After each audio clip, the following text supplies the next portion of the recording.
அஸ்ஸலாமு அலைக்கும் வரஹ்மத்துல்லாஹி வபரகாத்துஹு சிஸ்டர்ஸ். எல்லோரும் நல்லா இருக்கீங்கன்னு நம்புகிறோம். அல்ஹம்துலில்லாஹ், இறைவனுடைய அருளால் குரானில் இருக்கக்கூடிய ஜுசுக்களை நம்ம சைக்காலஜிக்கல் அண்ட் சோஷியாலஜிக்கல் கான்செப்டில் பார்த்துட்ருக்கோம். 2 ஜுஸும் நம்ம நல்லபடியாக பார்த்தோம். நிறைய விஷயங்கள் நமக்கு தெரிஞ்சதாகவே இருந்தாலும் இதெல்லாம் குரானில் இருக்கா அப்படிங்கிற ஒரு ஆச்சரியத்தோடையும் ஆர்வத்தோடையுமே நம்ம பார்த்துட்ருந்தோம். இப்போ இன்றைக்கி நம்ம என்ன பார்க்க போகிறோம் அப்படின்னா, 3வது ஜுஸுவில் இறைவன் என்னென்ன விஷயங்கள் எல்லாம் சொல்லிகிட்ருக்கான் அப்படிங்கிறத பார்க்க போகிறோம். ஸோ இதனுடைய சைக்காலஜிக்கல் கான்செப்ட் அப்படின்னு பார்த்திங்கன்னா, இறைவன் இப்போ நம்ம போன கிளாஸ்லேயும் சரி, அதுக்கு முன்னாடி கிளாஸ்லேயும் சரி, நம்மளை பற்றி இறைவன் ரொம்பவே ஆராய சொல்கிறோம். நம்மளுடைய செல்ஃப் ஒர்த்தெல்லாம் நம்ம தெரிஞ்சிருக்கணும், ரொம்பவே தன்னம்பிக்கையோடு இருக்கணும், இதெல்லாம் பார்த்துருந்தோம். இன்றைக்கி இறைவன் என்ன சொல்கிறான், இந்த ஜுஸுவில் என்ன சொல்கிறான் அப்படின்னு பார்த்திங்கன்னா, நம்மளுடைய மன உறுதி, இது ரொம்ப பெரிய ஒரு விஷயம். ரிசைலன்ஸ்ன்னு சொல்லுவோம். அந்த மன உறுதியையும் பொறுமையையும் இன்டர்லாக் பண்ணி பேசுவான். நான் ஆல்ரெடி ஒவ்வொரு கிளாஸஸ்லையுமே சொல்லுவேன், பொறுமை அப்படிங்கிறது சும்மா அமைதியாக இருக்கிறது கிடையாது, ஒரு விஷயத்தில் நிலைத்து நிற்கிறது அப்படின்னு. ஸோ அதுக்கு ஆதாரமாக கூட இந்த இதில் ஆல் இம்ரானில் 200வது அத்தியாயம் பார்த்திங்கன்னா, ஈமான் கொண்டவர்களே பொறுமையுடன் நிலைத்திருங்கள் அப்படின்னு அல்லாஹ் சொல்லுவான். ஒரு விஷயத்தில் அந்த விஷயம் எனக்கு வேணாம் அப்படின்ட்டு போகிறதுக்கு எனக்கு பொறுமை தேவையில்ல, போ அப்படின்னு தூக்கி எறிஞ்சிட்டு நான் பாட்டுக்கு போயிட்டே இருக்கலாம். ஆனால் அந்த விஷயம் வேணும் அப்படிங்கிறதுக்காக, அதை சரி பண்ணணுங்கிறதுக்காக நான் சகித்து கொண்டு, நிறைய விஷயங்களை சகித்து கொண்டு பொறுமையாக உறுதியாக நிற்க வேண்டிய நேரம் வரும். ஸோ அந்த உறுதித்தன்மை தான் பொறுமை அப்படிங்கிறத ரொம்ப அழகாக எடுத்து சொல்லுவோம். ஸோ நம்ம பொறுமை அப்படிங்கிறத எடுத்துகிட்டு குழப்பிக்கக்கூடாது. நான் பொறுமையாக தான் இருக்கேன், நான் பொறுமையாக தான் இருக்கேன் அப்படின்ட்டு நமக்கு இழைக்கப்படக்கூடிய அநீதிகளுக்கெல்லாம் அமைதியாக வாய்ப்பொத்தி இருந்துட்டு ஒரு கட்டத்தில் இதுக்கு மேலே முடியாதுன்னு அதை விட்டு ஓடிடக்கூடாது.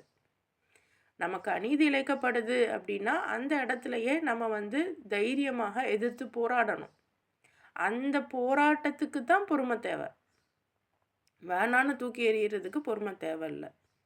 ஸோ பொறுமை அப்படிங்கிறது மன உறுதியோட ரிலேட் ஆகக்கூடிய ஒரு விஷயம் அப்படிங்கிறத ரொம்ப அழகாக இறைவன் சொல்லுவான். ஏன்னா இந்த ஒரு பொறுமை இல்லை அப்படிங்கிறதுனால தான் நமக்கு அதிகப்படியான ஸ்ட்ரெஸ், ஆங்ஸைட்டி, ஃபியர் எல்லாமே வருது. ஏன் சொல்கிறோம் அப்படின்னு பார்த்தீங்கன்னா, நீங்கள் நினைப்பீங்க நான் பொறுமையாக தானே இருக்கேன் அப்படின்னு. ஆனால் நீங்கள் பொறுமையாக இருக்கேன்னு சொல்லிட்டு எந்த செயலுமே செய்யாமல் இருக்கும்போது, இந்த நம்மளுடைய உடல் செயல்கள் செய்வதற்காகவே படைக்கப்பட்டது. அப்போ செயல்கள் செய்யாமல் நம்ம இருக்கும்போது, நமக்கு ஏற்படக்கூடிய அநீதிகளை கவனிக்காமல் இருக்கும்போது நம்ம மேலேயே நமக்கு வெறுப்பு வரும். ஸோ அதனால தான் நம்ம அதிகமான ஸ்ட்ரெஸ், ஆங்ஸைட்டிக்குள்ளெல்லாம் போய் விழுறோம். அப்போ இதுலேருந்துலாம் நம்ம தப்பிக்கணும் அப்படின்னா, ஒரு விஷயத்தில் உறுதியோட அதே சமயம் பொறுமையோட நிலைத்திருக்கணும். அது எதுவாக இருந்தாலும் சரி, நம்மளுடைய குடும்பமாக இருந்தாலும் சரி, நம்மளுடைய உறவுகளாக இருந்தாலும் சரி, நம்மளுடைய வீடு, இன்னும் ஊர், யாராக இருந்தாலும், நம்மளுடைய ஒர்க் பிளேஸ், எதுலேயுமே நமக்கு அநீதி இழைக்கும்போது நம்ம அமைதியாக இருக்கிறதுக்கு பேர் தான் பொறுமைன்னு தப்பாக நினைக்காதீங்க. இனிமே பொறுமையோடைய டெஃபினேஷன் புரிஞ்சுக்கோங்க. ஒரு விஷயத்தில் நான் உறுதியாக, மன உறுதியோடு நிலைத்து இருக்கிறதுக்கு பேர் தான் பொறுமை. ஸோ இதை பற்றி நீங்கள் அதிகமாக சிந்திங்க. நிறைய விஷயங்கள் இதை பற்றி இருக்குது. குரானை நீங்கள் எடுத்து பாருங்கள். அதே மாதிரி உள்ளத்தை கட்டுப்படுத்துவது, ஸோ இமோஷனல் ரெகுலேஷன் அப்படின்னு சொல்லுவாங்க, ரெசைலன்ஸ் பில்டிங் அப்படின்னு சொல்லுவாங்க. ஸோ இதெல்லாம் என்ன அப்படின்னா, நம்மளுடைய அந்த சபர் தான், அந்த பொறுமைங்கிறது தான் இதெல்லாம் பண்ணும். ஸோ எந்த அளவுக்கு பொறுமையை நீங்கள் புரிஞ்சுக்க ஆரம்பிக்கிறீங்களோ அந்த அளவுக்கு நம்மளுடைய லைஃப் ரொம்ப சூப்பராக மாறும். ஸோ பொறுமை மன உறுதியோட கம்பேர் பண்ணி இன்டர் ரிலேட் பண்ணி இறைவன் நமக்கு சொல்லித்தரான். 2வது ஒரு விஷயம், தோல்வி. நம்ம என்ன நினச்சிக்கிட்டு இருக்கோம், என் லைஃப்பில் இல்லை என் குழந்தைங்களோட லைஃப்பில் எப்போவுமே வெற்றி மட்டும்தான் அடையணும், எப்போவுமே நான் ஜெயிச்சிட்டே இருக்கணும் அப்படிங்கிற ஒரு எண்ணம் நம்ம எல்லாருக்குமே இருக்கும். ஜெயிக்கணுங்கிற எண்ணம் தப்பில்லை, ஆனால் எப்போவுமே நான் ஜெயிச்சு தான் ஆகணும் அப்படிங்கிற எண்ணம் வந்து கொஞ்சம் யோசிக்க வேண்டியது. பிகாஸ் இறைவனே சொல்லிட்டான், உங்களுக்கு வரக்கூடிய தோல்வி அப்படிங்கிறது உங்களுடைய சக்ஸஸுக்கான ஒரு பயிற்சி அப்படிங்கிறான். ஸோ இதுதான் க்ரோத் மைண்ட் செட்டுன்னு சொல்லுவாங்க. ஸோ இதுதான் இறைவன் நமக்கு கற்றுத்தரான். உங்களுக்கு வரக்கூடிய எல்லா துயரங்களும் எல்லா தோல்விகளும் உங்களுடைய வெற்றியை நிர்ணயிக்குங்கிறான். உங்களுடைய வெற்றிக்கான ஒரு பயிற்சி அப்படிங்கிறான். இன்னும் சூரா ஆல் இம்ரானில் 140வது வசனத்தில் பார்த்தீங்கன்னா, அந்த நாட்களை மனிதர்களிடையே மாறி மாறி ஏற்படுத்துகிறோம் அப்படின்னு இறைவன் சொல்கிறான். ஸோ நம்ம எல்லாருமே ஏதாவது ஒரு செயலை செய்ய நினைப்போம், அதை எடுத்தோடனே நல்லா செஞ்சுருவோமா? நம்ம சமைச்சிருப்போம், சமைக்க ஆரம்பிச்சிருப்போம், நம்மளுடைய ஃபர்ஸ்ட் ஃபுட்டு எப்படி இருந்துச்சு? இன்னும் வந்து நிறைய பேர் டிரைவிங் பண்ணுவீங்க, உங்களோட ஃபர்ஸ்ட் டிரைவிங் எப்படி இருந்துச்சு? சம்டைம்ஸ் நம்ம வந்து ஃபர்ஸ்ட் இதே வந்து நமக்கு பர்ஃபெக்டாக அமைஞ்சிடும், ஆனால் அது சம்டைம்ஸ் ரொம்ப ரேர் தான்.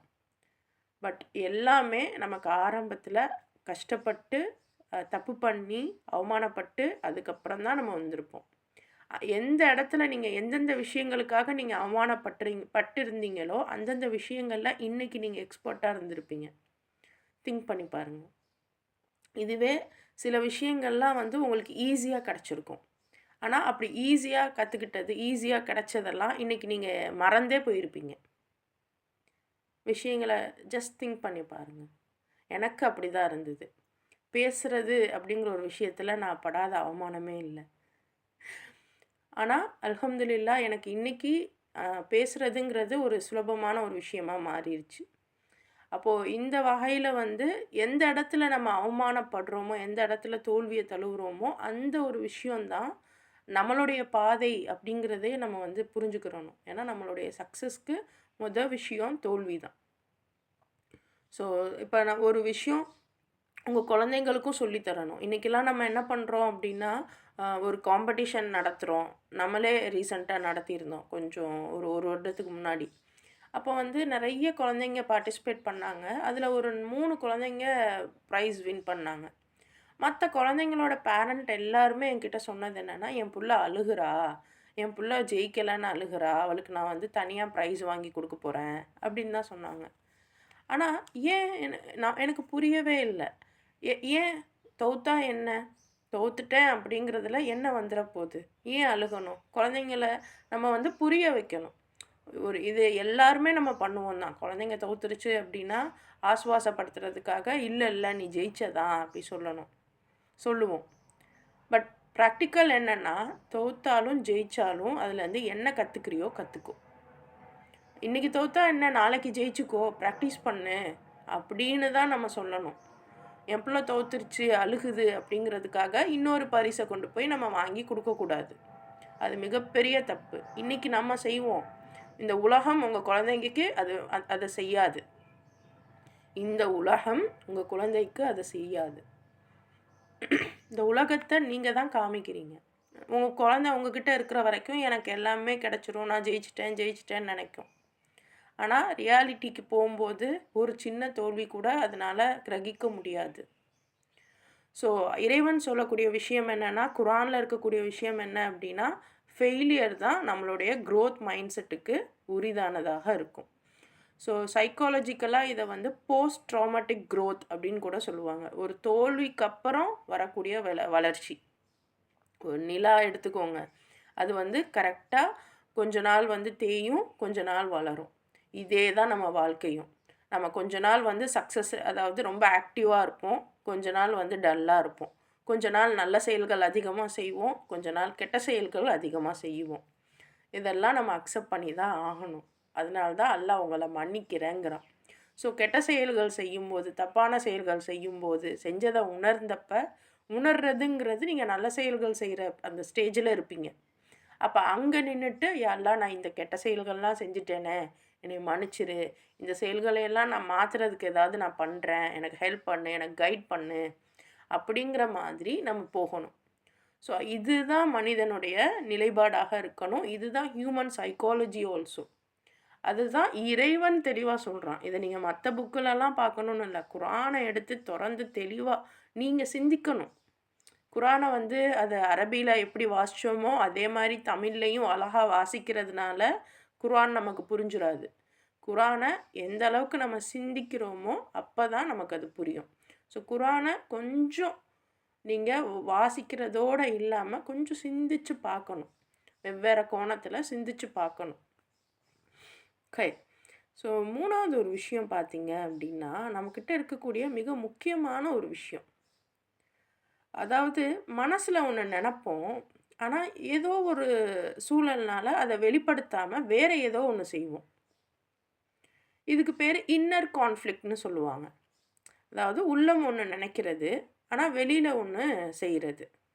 ஸோ இதில் அல்லாஹ்வும் குரானில் சொல்கிறான். 167 வசனம் சூரா ஆல் இம்ரான்ல, அவர்கள் வாயால் நம்பிக்கை கொண்டோம் என்கிறார்கள், ஆனால் உள்ளத்தில் இல்லை. இது டைரெக்டாக நம்மளை தான் சொல்கிற மாதிரியே இருக்கும். ஏன்னா நம்ம வந்து நான் முஸ்லீம் தான், நான் இறைவனை நம்புகிறேன், லா இலாஹ இல்லல்லாஹ் முஹம்மதுர் ரசூலுல்லா அப்படின்லாம் நம்ம வந்து யார் கேட்டாலும் சொல்லுவோம். நம்மளே நம்புவோம், ஆமாம் நம்ம வந்து இறைவனை நம்புகிறோம் அப்படின்னு. ஆனால் இறைவன் சொன்ன விஷயங்களை நம்ம ஏற்றுக்கிறோமா, செய்கிறோமா, தெரிஞ்சுக்கிறோமா அப்படின்னா யோசிச்சா டவுட்டு தான். ஏன்னா குரானே இன்றைக்கி நம்மள பலருக்கு வந்து குரானில் அல்லாஹ் என்ன சொல்லியிருக்காங்கிறதே தெரியல. அல்லாஹ் சில விஷயங்கள் இது இப்படி நடந்துக்கோங்க அப்படின்னு குரானில் சொல்லியிருக்கான், அதெல்லாம் நமக்கு தெரியல. எப்பேற்பட்டவங்களாக இருந்தாலும் நீங்கள் தன்மையாக நடந்துக்கோங்க அப்படிங்கிறான். இதுலையே நம்ம டவுன் ஆகிடுறோம். நமக்கு கோபம் வந்துச்சுன்னா நம்ம குழந்தைங்கள்லாம் பாவம். நமக்கு மேலே உள்ளவங்கக்கிட்ட நம்மளால் அந்த மாதிரி பேச முடியாது. பட் நமக்கு கீழே உள்ளவங்கக்கிட்ட சூப்பராக தன்மையே இல்லாமல் நம்ம பேசிடுறோம். ஸோ இதை நான் சொல்கிறது ரொம்ப பேசிக். இது இல்லாமல் எத்தனையோ விஷயங்கள், பொருளாதாரம், இன்னும் வந்து நம்மளுடைய குடும்ப உறவுகள். இன்றைக்கி வந்து பெண் தான் எல்லா சமையலும் செய்யணும் அப்படிங்கிற மாதிரியான விஷயம்லாம் இருக்குது இல்லையா? அதுவும் வந்து ஒரு நாளைக்கு 10 வகையாக சமைக்கணும்லாம் இருக்குது இல்லையா? அதே மாதிரி ரமதான் டைமில் வந்து நல்லா சூப்பராக சமைச்சு எல்லாரும் சாப்பிட்ணும், வகை வகையாக சமைச்சு சாப்பிடணும். இதுவே தப்பு. இதுவே அல்லாஹ் சொல்லாதது தான். அல்லாஹ் சொன்னது வேறு. ரமதானில் நீங்கள் வந்து நிறைய வகை வகையாக படிங்க, வகை வகையாக கற்றுக்கோங்க, தெரிஞ்சுக்கோங்க, நிறைய அமல்கள் செய்யுங்க அப்படிங்கிறான். பட் நம்ம என்ன பண்ணுறோம்? ஸோ இது நான் சொல்கிறது ரொம்ப பேஸு. பட் இது இல்லாமல் நீங்கள் யோசிக்கணும். நம்ம என்ன உள்ளத்தில் என்ன இருக்குது, வெளியில் என்ன நம்ம பண்ணுறோம் அப்படிங்கிறது. ஸோ மனுஷன் சில நேரத்தில் என்ன பண்ணுறான் அப்படின்னா, நம்ம இதை வெளியில் சொன்னால் என்ன ஆகுமோ? இப்போ வீட்டில் வந்து நீங்கள் வந்து நான் கிளாஸ் படிக்கணும், நான் வேறு ஏதாவது நல்ல செயல்கள் செய்யணும்னு நீங்கள் நினைக்கிறீங்க. ஆனால் வீட்டில் அதெல்லாம் செய்யக்கூடாது அப்படிங்கிறாங்க. அப்போனா அவங்க என்ன நினப்பாங்களோ, இவங்க என்ன நினப்பாங்களோ அப்படின்னு இந்த நல்ல செயல்களை நீங்கள் தட்டி போடுவீங்க. இதுவே உங்களுக்கு வந்து மிகப்பெரிய ஒரு ஸ்ட்ரெஸ்ஸாக, ஒரு டிப்ரெஷனாக போகும். தீய செயல்களை தட்டி போட்டால் நீங்கள் என்ன பண்ணுவீங்கன்னா, அல்லாஹ் அவங்க மனசை ரிலாக்ஸ் பண்ணி விட்ருவான். ஆனால் நல்ல செயல்களை நீங்கள் தட்டி போடும்போது, மற்றவங்க பேச்சை கேட்டு நீங்கள் தட்டி போடும்போது, அல்லாவே நம்ம மனசை வந்து, ஏன்னா பிகாஸ் நம்ம மனசுக்கு தெரியும் அது சரி அப்படிங்கிறது. அப்போ அந்த சரியான ஒரு விஷயத்த நான் செய்யலையேன்னே மனசு அடிச்சுக்கும். இன்கேஸ் நீங்கள் கெட்டதாக ஒரு தப்பான செயலை செஞ்சாலும் உங்கள் மனசு அடிச்சுக்கும். ஏன்னா நம்ம கல்புங்கிறது ரொம்ப ரொம்ப ரொம்ப பியூரான ஒன்று. ஏன்னா அந்த கல்பு இறைவன் நமக்கு தந்தது. ஸோ அந்த நஃப்ஸுங்கிறது எல்லாரும் சொல்லுவாங்க, நஃப்ஸு வந்து ரொம்ப மோசமான ஒன்றுன்னு. நஃப்ஸு மோசமானது தான். அது எப்போ மோசமானதாகும்னா, நம்ம அது கான்ஷியஸாக மோசமாக்குனா தான். மற்றபடி ஒரு இயற்கையான எல்லாமே வந்து சரியானதாகத்தான் இருக்கும். நம்மளும் சரிதான். அப்போது எந்த அளவுக்கு நம்ம கான்ஷியஸாக நம்ம விஷயங்களில் கவனம் செலுத்துகிறோமோ அந்த அளவுக்கு நம்மளுடைய லைஃப்பில் பெட்டர்மெண்ட் கிடைக்கும்.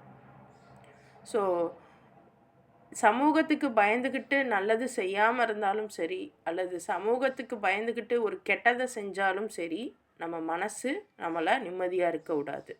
ஸோ இந்த முரண்பாட்டை வந்து சைக்காலஜிக்கலாக என்ன சொல்லுவாங்க அப்படின்னு பார்த்தீங்கன்னா, காக்னிட்டிவ் டிசோனன்ஸ்னு சொல்லுவாங்க.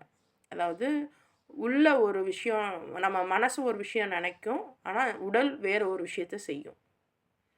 ஸோ இதுவுமே வந்து மன அழுத்தத்துக்கு காரணமாகும். இத மாதிரிலாம் நீங்க இருக்காதீங்க அப்படின்னும் இறைவன் சொல்லுவான். இன்னும் 4வது விஷயம் பார்த்தீங்கன்னா, இறைவனுடைய நினைப்பு தான் நமக்கு மன அமைதிய தரும் அப்படிங்கிற மாதிரி வரும். ஸோ இறைவனுடைய நினைப்பு அப்படிங்கிறது நம்ம வந்து திக்ரு, தொழுகை இது மட்டும் அப்படின்னு இல்ல.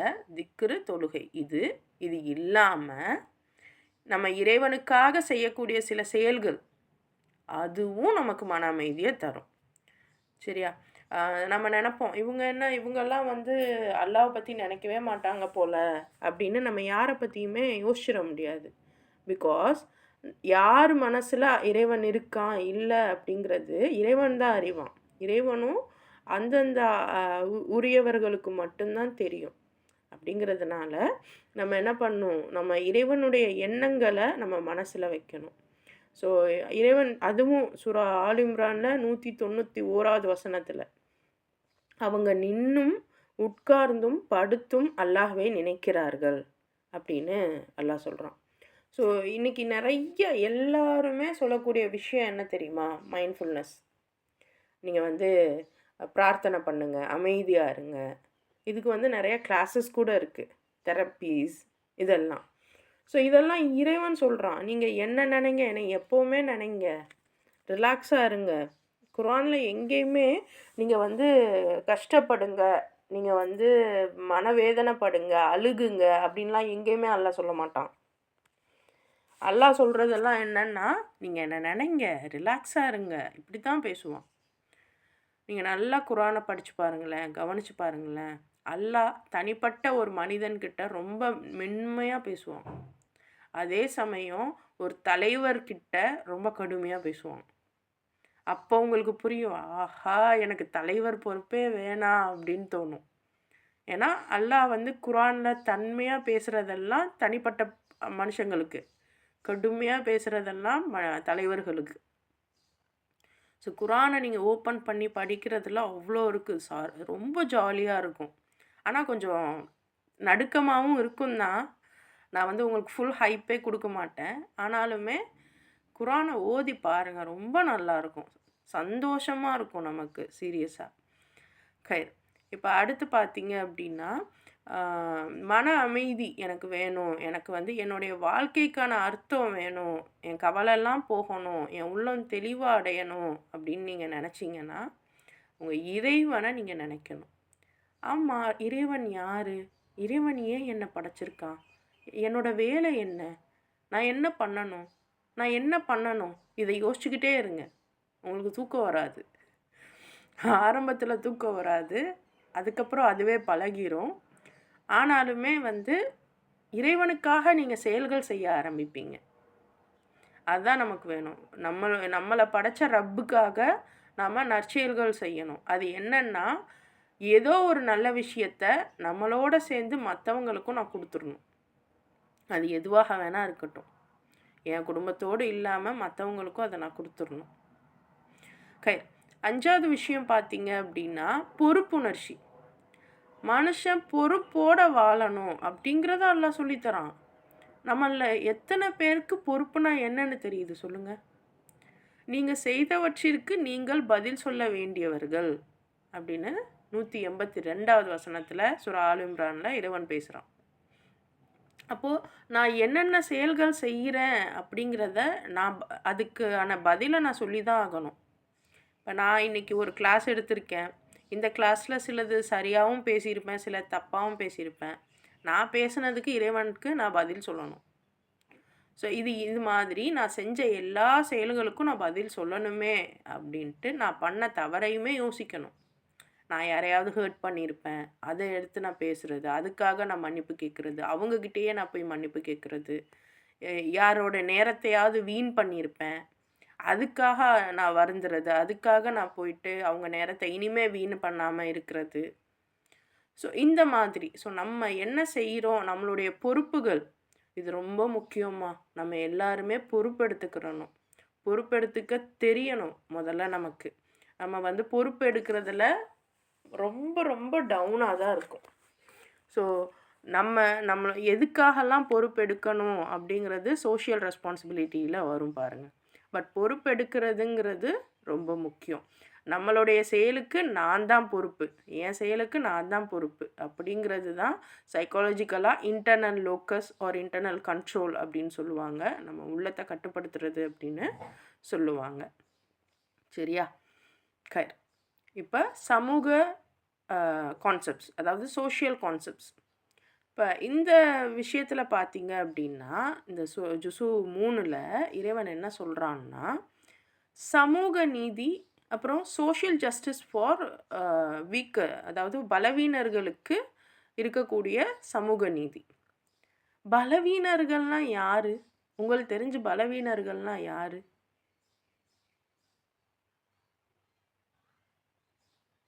சிச்சுவேஷன் தகுந்தாப்புல பலவீனர்களுடைய பட்டியல் மாறும். ஸோ எந்த இடத்துல என்னால் எதுவுமே பண்ண முடியலை அப்படிங்கிற நிலைக்கு தள்ளப்படுறாங்களோ அவங்க பலவீனர்கள் ஆவாங்க. ஸோ குரானும் சரி, இறைவனும் சரி, இஸ்லாமும் சரி பலவீனர்களுக்கு அதிகமாக சப்போர்ட் பண்ணும். பட் எனக்கு தெரிஞ்சு இப்போ யாருக்கு யார் சப்போர்ட் பண்ணுறாங்கிறத நீங்கள் உங்களுடைய மஹல்லாக்களில் பார்த்துக்கோங்க, உங்கள் வீடுகளில் பார்த்துக்கோங்க. இன்ஃபேக்ட் நம்ம கூட பையன் 2வது பையன் அப்படின்றப்போ 2வது பையனுக்கு தானே சப்போர்ட் பண்ணுறோம். ஏன்னா அவன் பையன், அவனுக்கு எல்லாமே தெரியும், அவன் சின்ன பையன் தானே அப்படின்னு சப்போர்ட் பண்ணுறோம்ல.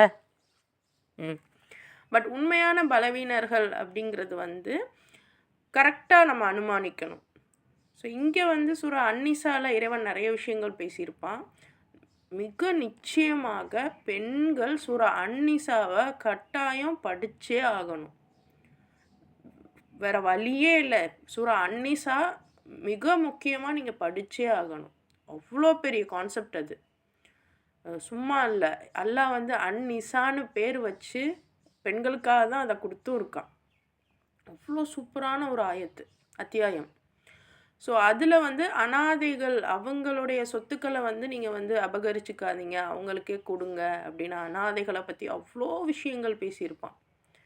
ஸோ அனாதைகள் மட்டும் கிடையாது, இன்னும் வந்து யாரால் அவங்க என்ன சொல்கிறது, அவங்களுடைய அந்த விஷயங்களில் அவங்களுக்கு இணைக்கப்படக்கூடிய அநீதிகளை தடுக்க முடியாமல், எதிர்க்க முடியாமல் இருக்காங்களோ அவங்க எல்லாருமே பலவீனர்கள் தான், தடுக்க வழி இல்லாமல் இருக்கிறவங்க.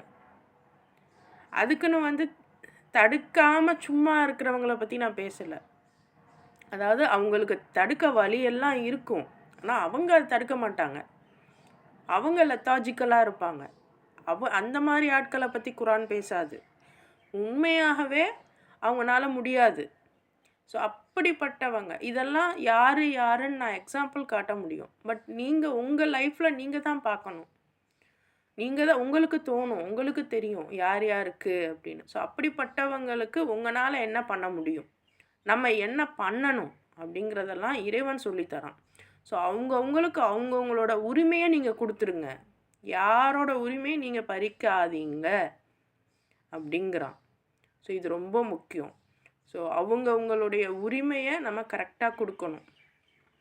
நம்ம நிறைய விஷயங்களில் உரிமை எடுத்துக்கிறேன், இது ஏன் அண்ணன், ஏன் தம்பி, என்னோட பொண்ணு, என்னோட பையன் அப்படின்ட்டு நம்ம என்னோட மருமக, இப்படி ஏதேதோ காரணம் சொல்லி அவங்களுடைய முடிவுகளை நாம் எடுக்கிறோம்.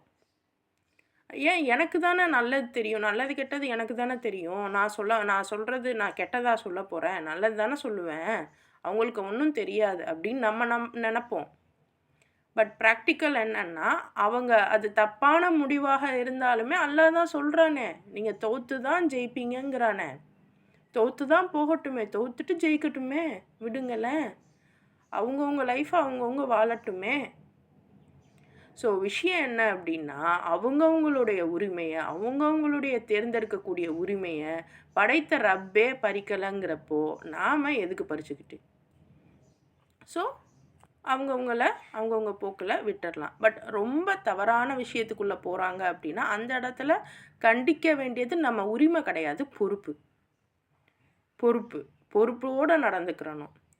அதான் அல்லாஹ் சொல்லிட்டானே, அது இஷ்டத்துக்கு வாழட்டும் அப்படின்னு விட்டாலும் இன்றைக்கி இருக்கிற சொசைட்டியில் போயிடும். ஸோ சரியா அதான் சொல்கிறேன். இப்போ ஒரு ஒரு பயானோ அல்லது எங்கேயோ நீங்கள் பார்க்குறீங்க, கேட்குறீங்க, அவங்க சொல்கிறாங்க அப்படின்னா, அவங்க ஒரு கோணத்தில் தான் சொல்லுவாங்க. பட் நீங்கள் தான் பல கோணத்தில் யோசிக்கணும். ஸோ இவங்க சொல்லிட்டாங்கன்னு நம்ம இப்படி இருந்துட முடியாது.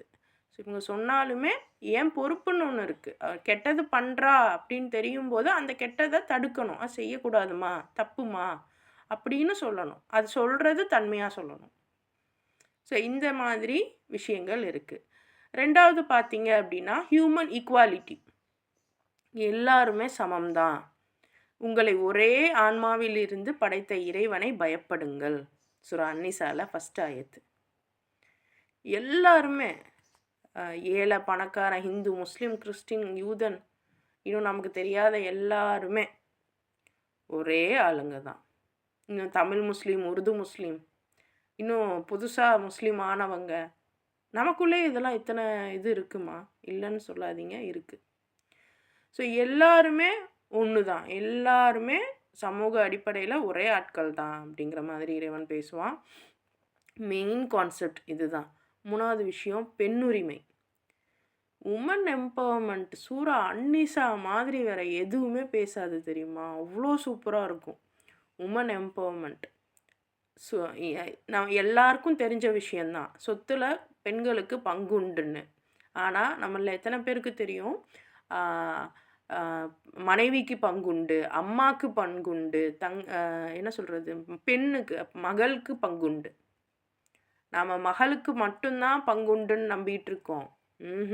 அம்மாவுக்கும் இருக்குது, ஒய்ஃபுக்கும் இருக்குது. ஆனால் கொஞ்சம் மாறுபடும். ஆணை விட பெண்ணுக்கு பாதி தான் கிடைக்கும். பட் அதுக்கான ரீசனும் இருக்குது. அதெல்லாம் நீங்கள் புரிஞ்சாதான், பொறுப்பை உணர்ந்தாதான் உங்களுக்கு புரியும்.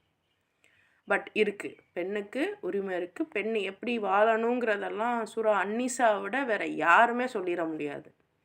இன்றைக்கி சொல்கிறாங்களே பெண் உரிமை, பெண் உமன் எம்பவர்மெண்ட் அப்படின்னு, யார் சொல்கிறதே நீங்கள் கேட்காதீங்க. எல்லாருமே சுயநலத்துக்காக அவங்கவுங்க இஷ்டத்து தான் சொல்லுவாங்க. நீங்கள் டைரெக்டாக குரானை திறந்து பாருங்களேன், அவ்வளோ விஷயங்கள் கொட்டி கிடக்கு. ஏன்னா இப்போ நான் சொல்கிறதும் கூட என் கண்ணோட்டத்தில் மட்டும்தான் என்னால் பேச முடியும். ஆனால் நீங்கள் குரானை பார்க்கும்போது உங்கள் கண்ணோட்டம், உங்களுடைய சூழலுக்கு தகுந்தாப்புல நீங்கள் யோசிப்பீங்க. உங்கள் சூழல் எனக்கு தெரியாதுல்ல, யாருக்குமே தெரியாதுல்ல. அப்போ உங்கள் சூழலுக்கு தகுந்தாப்புல நீங்கள் குரானை பார்த்து யோசிச்சாதான் தெரியும். ஸோ இது ஒரு விஷயம். அப்போது இந்த பெண்களுக்கான உரிமை, பெண்களுடைய நிலைப்பாடு, பெண்களுக்கு ஏற்படக்கூடிய மரியாதை, இதை பற்றிலாம் இந்த ஜுசு பேசும். இன்னும் குடும்பத்தை பற்றி பேசாமே இருக்காது. பட் ஃபேமிலி அப்படிங்கிறது ஒரு சொசைட்டியோடைய பேஸு அப்படிங்கிறத ரொம்ப ஆணித்தரமாக இறைவன் இந்த அத்தியாயத்தில் பதிய வைப்பான். அந்த கணவன் மனைவியுடைய அந்த இது நியாயம் செய்ய முடியாவிட்டால் ஒரே மனைவியை நீங்கள் திருமணம் பண்ணிக்கோங்க அப்படின்னு சூரா அன்னிசால 3வது அத்தியாயத்தில் 3வது வசனத்தில் இறைவன் சொல்லியிருப்பான். ஸோ திருமணம் அப்படிங்கிறதுல நமக்கு நிறைய குழப்பங்கள் இருக்குது. நிறைய ஜமாத்துகள் என்னென்னமோ பண்ணிகிட்ருக்கு, இறைவன் பாதுகாப்பானாக. பட் ஸ்டில் திருமணம் அப்படிங்கிறது, ஒரு திருமணத்தை பண்ணி முதல்ல உங்கள் குழந்தைகளை உங்களால் சரியாக வளர்க்க முடியுதான்னு பாருங்கள். உங்கள் குழந்தைங்க டிஸ்ட்ராக்ட் ஆகுற மாதிரி இன்னொரு திருமணத்தை பண்ணி அங்கேயும் இஷ்யூவை இழுக்கக்கூடாது. இன்னும் அந்த திருமணத்துக்கான நோக்கம் என்னன்னா அழகா குரான்ல எல்லாம் தெளிவாக சொல்லுவான். நம்ம நினச்சிட்ருப்போம் நமக்கு சொல்லப்பட்டது எல்லாமே ஆண்களுக்கு சில தேவைகள் இருக்கும், அதுக்காக தான் திருமணம் பண்ணுறாங்க அப்படின்னு. அதெல்லாம் ஒரு காரணமே கிடையாது. அல்லாஹ் அதுக்காகலாம் திருமணத்துக்கு அலோவ் பண்ணலை. அல்லாஹ் எக்ஸ்ட்ரா, அதாவது 2, 3, 4 திருமணம் அலோவ் பண்ணதுக்கான காரணம் என்னன்னு குரானை பாருங்கள், உங்களுக்கு தெரியும். பிகாஸ் அல்லாஹ் அந்த இதை அனுமதிக்கிறதுக்கான காரணம் வீட்டில் இருக்கக்கூடிய நிலைகள், அந்த பெண்ணுக்கு ஒரு பாதுகாப்பு தேவைப்படும். இல்லை இவங்க வீட்டில் குழந்தைங்க இருப்பாங்க, கவனிச்சுக்க ஆள் இருக்க மாட்டாங்க.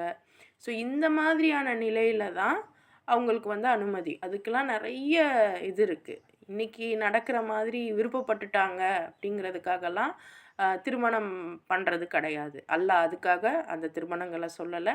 இது உங்களுக்கு புரியணும்னா நீங்கள் தான் அந்த ஆயத்தை எடுத்து பார்க்கணும். சூரா அன்னீசா நான் ரொம்ப ரெக்கமெண்ட் பண்ணுவேன். சூரா பக்கராவும் சூரா அன்னீசாவும் மோஸ்ட் ரெக்கமெண்டபிள். அவ்வளோ சூப்பரானது. ரொம்ப நாமளே வந்து சரி பண்ணிக்கிறதுக்கு ரொம்ப முக்கியமான ஒன்றாக இருக்கும். அடுத்து பார்த்திங்கன்னா டீம் ஒர்க், ஒரு சமூகத்தோட ஒற்றுமை, இதுதான் ஒரு குழுவோட அடையாளம். அந்த கம்யூனிட்டி கொஹெஷன் அது ரொம்ப முக்கியம். பிரிவினை அடையாதீர்கள், சூரா ஆல் இம்ரானில் 103வது வசனம். ஸோ நம்ம என்ன நினைக்கிறோம் அப்படின்னா, நம்மலாம் இப்போ வந்து ஒரு வீட்டிலையே ஒன்றா இருக்க முடியலை. அதுக்குன்னு வீடு பத்தலை அந்த சுச்சுவேஷன்லையும் வந்து கிச்சனில் தங்கி இருக்கணும்னு இறைவன் எங்கேயுமே சொல்லலை. உங்களுக்கு வீடு பத்தலைன்னா தாராளமாக நீங்கள் வந்து தனி வீடு போகலாம், பிரச்சனை இல்லை. அதே சமயம் ஒரு நல்ல நாள் பெருநாளுக்காவது ஒன்று சேரணும். அதே சமயம் வீடெலாம் நார்மலாக தான் இருக்குது, எங்களுக்குள்ள மனக்கசப்பு, இந்த மாதிரி சுச்சுவேஷனில் தான் மன உறுதியோடு எதிர்த்து நிற்கணும். அங்கே ஓடக்கூடாது. நம்ம எத்தனை பேர் தெரியுமா, எத்தனை பெண்கள் தெரியுமா, ஆரம்பத்தில் மாமியார் பண்ணுற கொடுமையெல்லாம் அனுபவிச்சுட்டு ஒரு கட்டத்துக்கு அப்புறம் அதை சகிக்க முடியாமல் வெறுண்டெழுந்து வீட்டை விட்டு போயிடுவாங்க. ஏம்மா வீட்டை விட்டு போகிறதுக்கு ஏம்மா இவ்வளோ நாள் நீ வந்து கஷ்டத்தை பொறுத்துக்கிட்ட? ஆரம்பத்திலேயே என்ன பண்ணணும், அவங்க நம்மளை கஷ்டப்படுத்துகிறாங்கன்னா அந்த இடத்துலையே எதிர்த்து நிற்கணும், ஓடக்கூடாது. ஸோ இதுதான் பிரச்சனை. இந்த மாதிரி பிரச்சனை நடந்துச்சுன்னு நாங்கள் வீட்டை விட்டு வந்துட்டோம் அப்படின்னு நிறைய பேர் என்னோடய கவுன்சிலிங் இதில் சொன்னதை நான் கேட்டிருக்கேன். ஸோ வந்ததுக்கப்புறம் அவங்க யோசிப்பாங்க, நம்ம தானே அந்த வீட்டை கட்டணும், நம்ம ஏன் அந்த வீட்டை விட்டு வந்தோம்? வந்ததுக்கப்புறம் யோசி என்ன பிரயோஜனம்? But apart from these and all, நம்ம ஏதோ ஒரு காரணத்துக்காக பிரிவினையை ஏற்படுத்திக்க கூடாது. நம்ம குடும்பத்துக்குள்ளே சண்டை வந்தாலும் சச்சரவுகள் வந்தாலும் அந்த இடத்துல உறுதியாக நின்று சண்டை போட்டாவது அங்கே தான் இருக்கணும். அந்த குடும்பத்தை உடைக்கக்கூடாது. ஸோ இதை வந்து ஏன்னா குடும்பத்தையே நம்ம வந்து நிர்வாகம் பண்ண தெரியலைன்னா சொசைட்டியை நிர்வாகம் பண்ண முடியாது. ஒரு சொசைட்டியில் நீங்கள் வந்து ஒரு அதாவது ஒண்டி கொடுத்தனம்னு சொல்லுவாங்க. சின்ன வீட்டில் கொஞ்சம் பேர் மட்டும் இருக்கிறதுக்கும் ஒரு இந்த ஃபேமிலியா இவங்க ஒரு 30 பேர் 40 பேர் இருப்பாங்களே அப்படிங்கிற அந்த ஒரு விஷயத்துக்கும் வித்தியாசம் இருக்குது. ஸோ அந்த சமூக ஒற்றுமை அப்படிங்கிறது நம்மளுடைய குரூப்போடைய அடையாளம், நம்மளுடைய ஃபேமிலியோடைய அடையாளம். ஸோ நம்மளுடைய ஃபேமிலி அவங்க வந்து எல்லாருமே எல்லா வகையிலையுமே பர்ஃபெக்டாக இருக்க மாட்டாங்க, இப்படி தான் இருப்பாங்க. நம்ம ஃபேமிலியில் உள்ள அந்த சின்ன சின்ன டாக்ஸிக் பீப்புளையே நம்ம சர்வை பண்ண முடியலன்னா சொசைட்டி அதை விட டாக்ஸிக்காக இருக்குது. எப்படி சர்வை பண்ணுவோம்? உங்கள் குழந்தைங்க எப்படி சர்வை பண்ண போகுது? ஸோ ரீசன் இல்லாமல் குடும்பத்துடைய ஒற்றுமையை நம்ம குலைக்கக்கூடாது. அதுதான் நம்மளுடைய அடையாளமாக இருக்குது. இதைத்தான் இறைவனும் வந்து நமக்கு சொல்கிறான். ஸோ ஜுசு 3 நமக்கு சொல்லக்கூடிய விஷயங்கள் என்னென்னா, நம்ம உள்ளத்தை சரியாக கட்டுப்படுத்தணும், சமூக நீதியோடு நடக்கணும், பலவீனர்களை பாதுகாப்பாக வச்சுக்கிடணும். சரியா? ஸோ அல்லாஹ் வந்து எனக்கு பொறுமையை தந்திருக்கான். நான் மன உறுதியோட எந்த விஷயத்துலையும் உறுதியாக நிலைத்து இருப்பேன் அப்படிங்கிற அந்த ஒரு பாசிட்டிவ் அஃபர்மேஷனோட இன்றைக்கான செஷனை நான் முடிக்கிறேன். சரியா? அல்ஹம்துலில்லாஹ். ஐ ஹோப் உங்களுக்கு இந்த செஷன் புரிஞ்சிருக்கும்னு நம்புகிறேன். நீங்கள் என்ன கற்றுக்கிட்டீங்க இந்த கிளாஸில்? நேற்று மாதிரி வேறு யாராவது சொல்லுங்கள் பார்ப்போம், என்னெல்லாம் இன்னைக்கு கற்றுக்கிட்டீங்க அப்படின்னு. வலைக்கம் சலாம்மா. உண்மையே சொல்றீங்க. சண்டை பிரச்சனை வந்தாவே தனியா ஓடிடுறாங்களே, என்ன செய்யறது? மாமியார் குடும்பம்னு சொல்றீங்க, மாமியார் மகளோட மருமகளை பெருமையா பாசமா பாத்துக்கிறாங்க. ஆனா ஒன்னா இருக்க பிடிக்கல, எனக்கு தனிமையிலதான் சந்தோஷம் இருக்குன்ட்டு கூட்டிட்டு போயிடும். இதுக்கு என்ன சொல்றீங்கம்மா? அதான் குரான் தெரியாததுனால அப்படி பண்றாங்க. குரான் தெரிஞ்சிருந்தா அப்படி பண்ண மாட்டாங்க. குரான் தான் சொல்லி கொடுக்கும். அருமையா இருக்கு.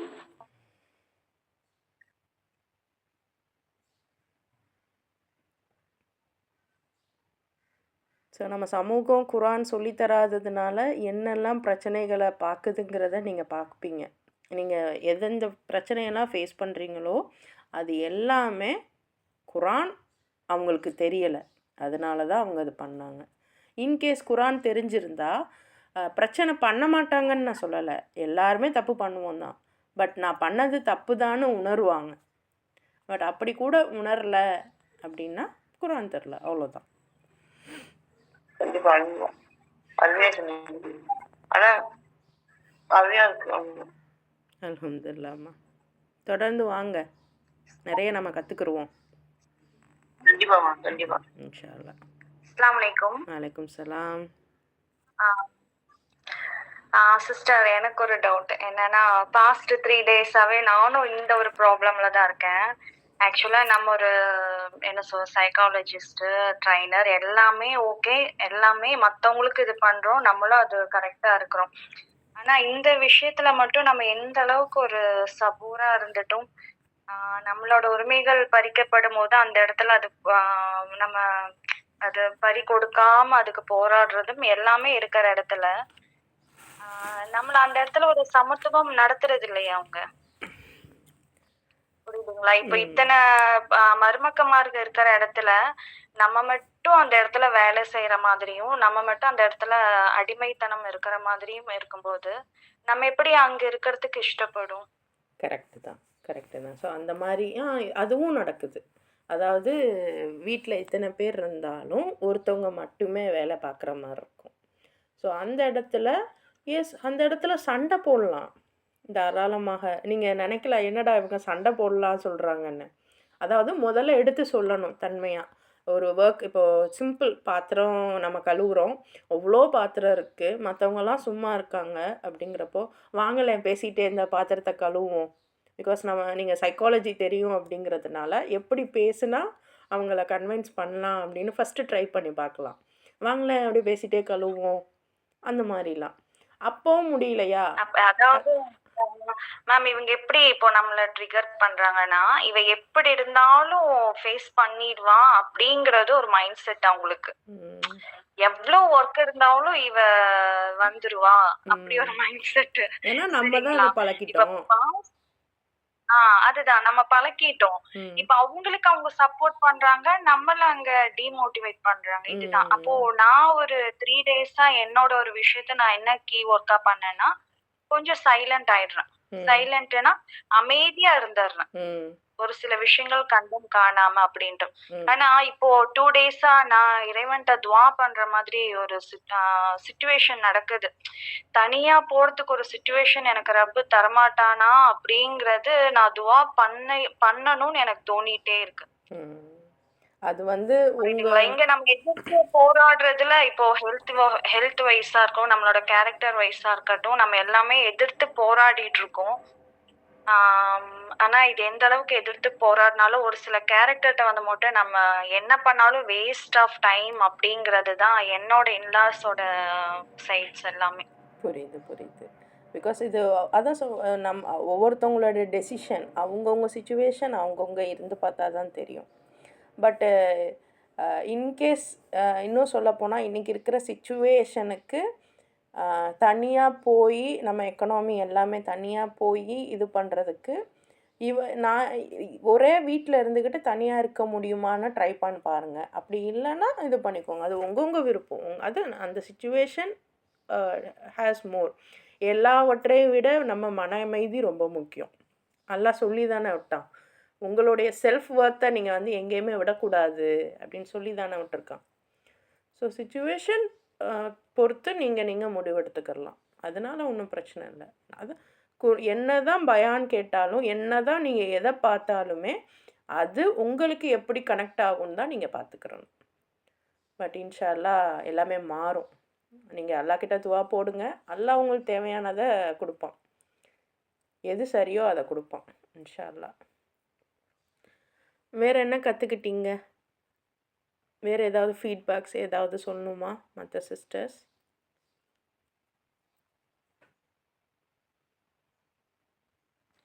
சொல்லட்டுங்களா? இன்னைக்கு நம்ம என்ன டேக்காவே பண்ணதுன்னா, 3வது டெஸ்ட் ஸ்டார்டிங் ஒரு 5 minutes நான் அட்டன் ஆகல. நான் அந்த சப்ரை பத்தி பேசின விஷயத்துல இருந்து அட்டன் ஆனேன். அதாவது பொறுமை அப்படிங்கிறது நமக்கு அநீதி இழைக்கப்பட்டாலும் நம்ம அமைதியா இருக்கிறதுன்னு அப்படின்ட்டு இல்லை. அந்த ஒரு விஷயத்துல உறுதியா ஒரு கட்டுக்கோப்பாக இருக்கிறது மட்டும்தான் பொறுமையா இருக்க முடியும். ஆக்ஷன் செய்யாம இருக்கிறது இல்ல, அதுக்கு தகுந்த மாதிரி செயல்பாடுகளோட நம்ம அந்த விஷயத்துல உறுதியா இருக்கணும், கட்டுக்கோப்பா இருக்கணும். அதுக்கப்புறம் 2வது விஷயம் மட்டும் அல்லா தாலா 3வது அத்தியாயத்துல 140வது வசனத்துல சொல்றான். கஷ்டங்களும் துயரங்களும் மட்டும் எதுக்குன்னா ஒரு சோதனைக்கு வேண்டிதான். அது எல்லாமே மாறி மாறி நம்ம ஏற்படுத்திட்டே தான் இருப்போம் அப்படிங்கறதும் சொல்றான். அந்த மாறி மாறி ஏற்படுத்துறதுல என்னன்னா, அது சம்டைம்ஸ் நமக்கு ஃபெயிலராகவும் ஆகலாம், சம்டைம்ஸ் அது சக்சஸாகவும் ஆகலாம். அது சைக்காலஜிக்கல் விஷயமா பார்க்கும்போது நம்ம ஃபேஸ் பண்ண அந்த ஃபெயிலியர் தான் நம்ம சக்சஸ்க்கு ஒரு க்ரோத்ஃபுல்லான ஒரு விஷயம் அப்படிங்கறது நம்ம பார்க்குறோம். அதுக்கு எக்ஸாம்பிள் மட்டும் 3 நிலா எப்படி தேய்பிறையா ஒரு முழு பிறையா மாறுதோ, அதே மாதிரி தான் நம்மளோட வாழ்க்கையில உள்ள ஒவ்வொரு விஷயங்களும் ஈஸியா கிடைக்கிறது எல்லாமே நமக்கு ஈஸியா போயிடும். கஷ்டப்பட்டு கிடைக்கக்கூடிய ஒரு விஷயம் தான் நமக்கு ஒரு பெரிய ஒரு வேல்யூபிளான இருக்குமா அப்படிங்கிறது நம்ம இந்த வசனத்து மூலயமா தெரிஞ்சுக்கணும். அதுக்கப்புறம் 3வது விஷயம் என்ன பார்த்தோம்னா, 3வது அத்தியாயத்துல 167வது வசனத்துல நம்ம உள்ள ஒண்ணு நினைச்சிட்டு வெளியே மொழி அளவுல பண்றதுனால நம்ம அல்லாவுக்கு கட்டுப்படுறதா இருக்க முடியாது. அல்லாஹ் என்ன சொல்றான்னா அதுக்கு முழுமையா கட்டுப்படணும். ஃபார் எக்ஸாம்பிள் இந்த ரம்லான் மாசத்துல நமக்கு மட்டும் அல்லாஹ் ஒரு குரான் விஷயத்துல நல்லா ஃபோக்கஸ் பண்றதுக்கும் இபாதத் விஷயத்துல ஃபோக்கஸ் பண்றதுக்கும் இந்த ரம்லான் மாசத்தை நமக்கு தந்திருக்கான்.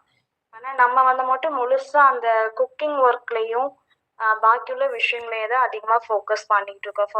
அதனால அல்லாஹ் சொல்லக்கூடிய விஷயத்துக்கு கட்டுப்படணும் நம்ம நினைக்கிறோம்.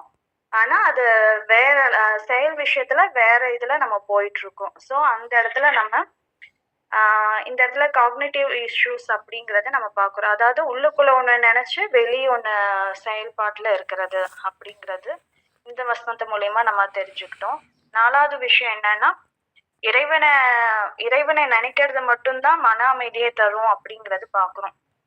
அதாவது சும்மா அல்லாஹ்வை நினைக்கிறது தொழுகிறது மட்டுமல்ல அவனோட அமைதியை தேடுறது.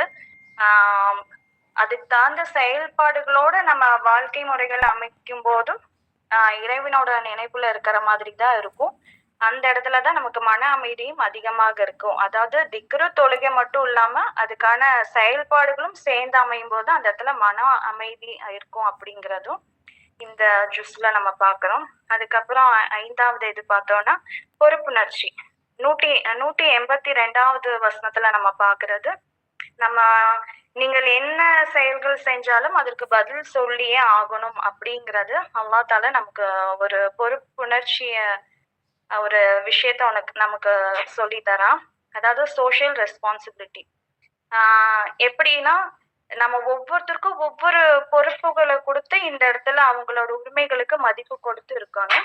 வெறும் நம்மளே பொறுப்பு எடுக்கிறது மட்டும் இல்லாம மற்றவங்களுக்கும் பொறுப்புகளையும் உரிமைகளையும் கொடுத்து அதுக்கு தகுந்த மாதிரி நம்ம வாழ்க்கை முறைகளை அமைத்து கொள்ளணும். அதுக்கப்புறம் 4வது அத்தியாயத்துல பெண் உரிமை பத்தி அல்லாஹ் தாலா ஏகப்பட்ட விஷயங்களையும் சொல்லிட்டே இருக்கான். கணவன் மனைவி அப்படிங்கறது மட்டும் வெறும் அந்த வாழ்க்கை மட்டும் இல்லாம அந்த பெண்ணுக்கு கொடுக்க வேண்டிய மரியாதைகள், பங்குகள், பெண் உரிமைகள் எல்லாம் எப்படி எல்லாம் இருக்கணும் அப்படிங்கிறதும் அல்லாஹ் தாலா 4வது அத்தியாயத்துல ரொம்ப டீப்பா பேசுறான். அதுக்கப்புறம் 6th பார்த்தது டீம் ஒர்க். டீம் ஒர்க் அப்படிங்கறத இப்ப நம்ம டீட்டெயிலா பேசின ஒரு விஷயம். 103வது வசனத்துல அல்லாஹ் தாலா சொல்ற பிரிவினை அடையாதீங்க அப்படின்ட்டு. பிரிவினை அடையறது மட்டும் ஏதோ ஒரு காரணத்துக்கு வேண்டி இல்லாம அந்த காரணத்தை என்ன இதுன்னு தெரிஞ்சுட்டு அதுக்கு தகுந்த மாதிரி நம்ம விஷயங்களை ஒரு சொல்யூஷனோட கொண்டு போகணும். ஏதோ ஒரு காரணத்துக்கு வேண்டி ஒரு குடும்பத்தை உடைக்காம அதை எதிர்த்து போராடணும் அப்படிங்கறதா அவர் பார்த்தது. டீம் ஒர்க் பார்க்கும்போது ஃபார் எக்ஸாம்பிள் ஃபேமிலிக்குள்ளேயே நம்ம டாக்ஸிக் சர்வை பண்ணாத போது எப்படி சோஷியல்ல நம்ம சர்வை பண்ண முடியும் அப்படிங்கிறது நமக்குள்ள ஒரு கேள்வி. ஸோ நம்மளோட சர்வைவ் அந்த டீம் ஒர்க்கோட சர்வைவ் நம்ம ஃபேமிலிக்குள்ள ஆரம்பிச்சிட்டோம்னா சொசைட்டில நம்ம ஈஸியா கொண்டு போகலாம் அப்படிங்கிறதும் இந்த 3வது ஜுஸுல ஒரு சாராம்சம்.